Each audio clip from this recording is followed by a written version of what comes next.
রহমাতুল লিল আলামিন বলেন, যেই ব্যক্তি কোনো অত্যাচারীকে, যেই ব্যক্তি দেখলো সে ব্যক্তি একজন অত্যাচারী, মানুষে দেখলো সে একজন খুনি, মানুষে দেখলো সে একজন নাফরমান, মানুষে দেখলো সে একজন গুনাহগার, মানুষে দেখলো মানুষের উপর সে জুলুম করে, আল্লাহর রাসূল বলেন মানুষ জানা সত্ত্বেও ওই ব্যক্তি অত্যাচারী, জানা সত্ত্বেও ওই ব্যক্তি খুন খারামি করেওয়ালা লোক, আল্লাহর রাসূল বলেন ওই ব্যক্তির সাথে অন্য ব্যক্তি যারা চলে, ওই ব্যক্তির সাথে যারা সহযোগিতা করে, তাদের সাথে সম্পর্ক রাখে, আল্লাহর রাসূল বলেন ওই ব্যক্তির সাথে ইসলামের সাথে কোনো সম্পর্ক নাই, ওই ব্যক্তি ইসলাম থেকে বের হয়ে গেল কার সাথে চললে?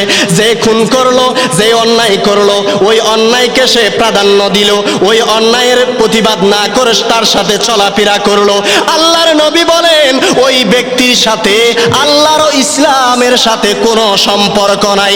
চিৎকার দিয়ে বলেন নাউযুবিল্লাহ।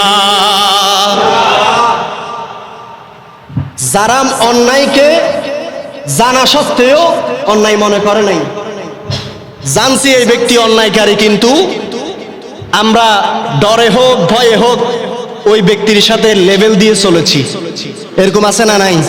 আল্লাহর রাসূল বলেন ওই সমস্ত লোক আল্লাহর ইসলামের মধ্যে নাই, তারা ইসলাম থেকে বের হয়ে গেল।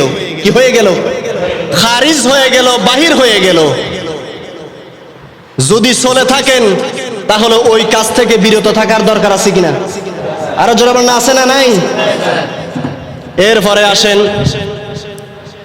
ক্বালা রাসূলুল্লাহ সাল্লাল্লাহু আলাইহি ওয়াসাল্লাম, আল্লাহর নবী সাল্লাল্লাহু আলাইহি ওয়াসাল্লাম ইরশাদ করেন, লা ইয়ারহামুল্লাহু মান লা ইয়ারহামুন নাস। মুহাব্বতে বলেন সুবহানাল্লাহ। আল্লাহর রাসূল বলেন যেই ব্যক্তি মানুষের উপরে দয়া করে না, যেই ব্যক্তি মানুষের উপরে মায়া করে না, যেই ব্যক্তি মানুষকে মোহাব্বত করে না, আল্লাহর রাসূল বলেন ওই ব্যক্তির উপর আমার আল্লাহও দয়া করে না। নাউযুবিল্লাহ। আল্লাহর রাসূল বলেন যে মানুষের উপর দয়া করে, যে মানুষের উপর মোহাব্বত করে, অন্যায় করেছে মাফ করে দিয়েছে, মাফের যোগ্য হলে আল্লাহর রাসূল বলেন ওই ব্যক্তির উপর আমার আল্লাহ দয়া এবং রহমত নাজিল করে। আমরা চাই কেউ যদি দোষ করে, কি করে? কথা বল না, কি করে? কেউ যদি দোষ করে আমরা চাই ওই মানুষকে শাস্তি দেওয়ার জন্য, চাই কিনা বলেন? কেউ যদি অপরাধ করে, অন্যায় করে, আমরা চাই কি করার জন্য? শাস্তি দেওয়ার জন্য। দেখেন আল্লাহর কত দয়া, আল্লাহর কত মায়া। মানুষ মানুষকে দোষ করার পর খুঁজে তাকে শাস্তি দেওয়ার জন্য, আর আল্লাহ পাক রব্বুল আলামিন বলেন মানুষ দোষ করার পর আমি আল্লাহ খুঁজি তাকে ক্ষমা করার জন্য। মানুষ চাই কি দেওয়ার জন্য? শাস্তি দেওয়ার জন্য, আর আল্লাহ চাই মাফ করার জন্য। এজন্য আল্লাহর রাসূল বলেন মানুষের প্রতি যদি মানুষ দয়া করে, মানুষ অন্যায় করেছে, ওই অন্যায় যদি আমিও করি তাহলে ওর সাথে আর আমার সাথে তো পার্থক্য নাই, আসেনি? নাই। ও যেরকম খুনি আমিও সেরকমই খুনি।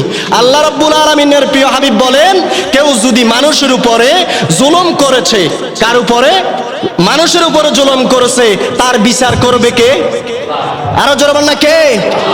আপনাকে তো বিচার করার ক্ষমতা দেয় নাই, দিছে? দেয় নাই। আল্লাহ পাক রব্বুল আলামিন আমাদেরকে বুঝার সেই তৌফিক দান করুক। আমিন।